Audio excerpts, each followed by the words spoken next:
Сәлеметсіздер ме оқушылар, сендермен бірге мен информатика пәнінің мұғалімі Тұрсынбек Айжан. Бүгінгі біздің сабағымыздың тақырыбы проблеманы анықтау. Сабағымыздағы оқу мақсаты программа өңдеудің кіріктірілген ортасында есептердің моделін құру. Есептің қойылымы дегеніміз не? Компьютерде есепті шығару бірнеше кезеңнен тұрады және кейбір кезеңдер компьютерсіз орындалады.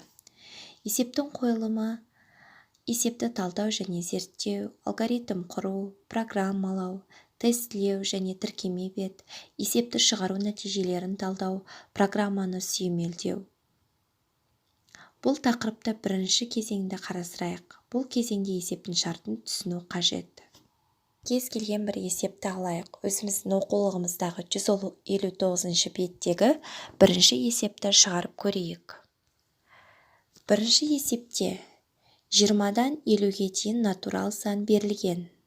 3-ке бөлінетін, бірақ 5-ке бөлінбейтін сандарды баспаға шығарыңдар. Бұл жерде 20-дан 50-ге дейінгі натурал сан дейді.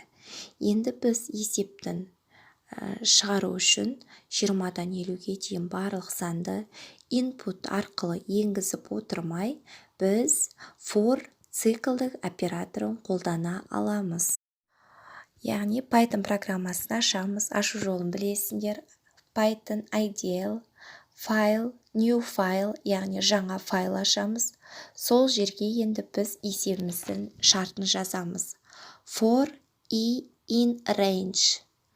Содан кейін 20-дан 50-ге дейін деп диапазонын белгілейміз.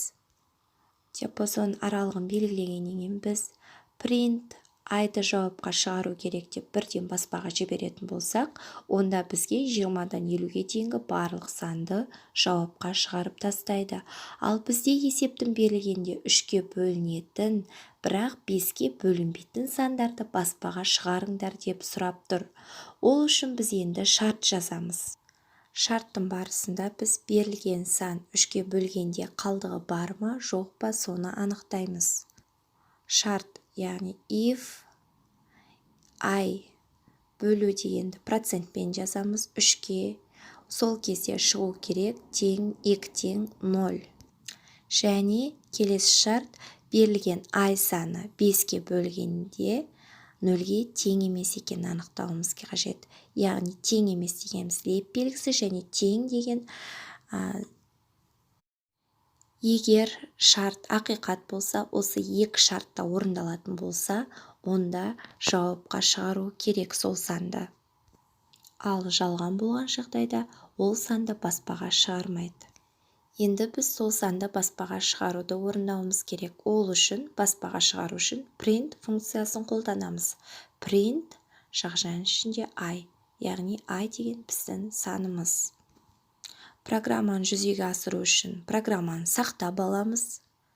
Сақтағаннан кейін run немесе F5 батырмасын басамыз. Сөйтіп біздің программамыз орындауға жібереді. Бізге жауапқа 20-дан 50-ге дейінгі берілген есептің шартындағы сияқты 3-ке бөлінетін, 5-ке бөлінбейтін сандарды жауапқа шығарып берді.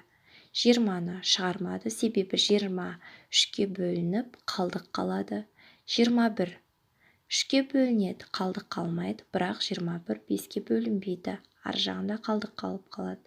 24 сол сияқты 24 3-ке бөлінеді, 5-ке бөлінбейді. 25-ті шығармады, себебі 25 3-ке бөлсе қалдық қалады, бірақ 5-ке бөлінеді, шарт орындалмайды. 27 3-ке бөлінеді, бірақ 5-ке бөлінбейді. Одан кейінгі 30-ды шығармады, себебі 30 3-ке де бөлінеді, 5-ке де бөлінеді. Бізге 3-ке бөлінетін, 5-ке бөлінбейтін сан қажет.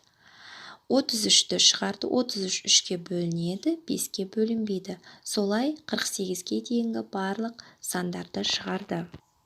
Енді біз есепке сәл өзгеріс беріп, 20-дан 50-ге дейінгі бөлінетін сандарды шығарып қана қоймай, сол 20-дан 50-ге дейінгі сандардың нешеуі бөлінетінін санын шығаруымыз керек. Ол үшін біз счетчикті қолданамыз, яғни счетчик енгізіп қоямыз. К-ға қосамын 1-ді. Әрбір айналым сайын К-ға 1 мәнді қосып отырамыз. К-ның бастапқы мәні 0-ге тең. Бірақ енді бұл жерде жауапқа біз print К, яғни счетчик қанша екенін табу үшін санын баспаға шығарамыз.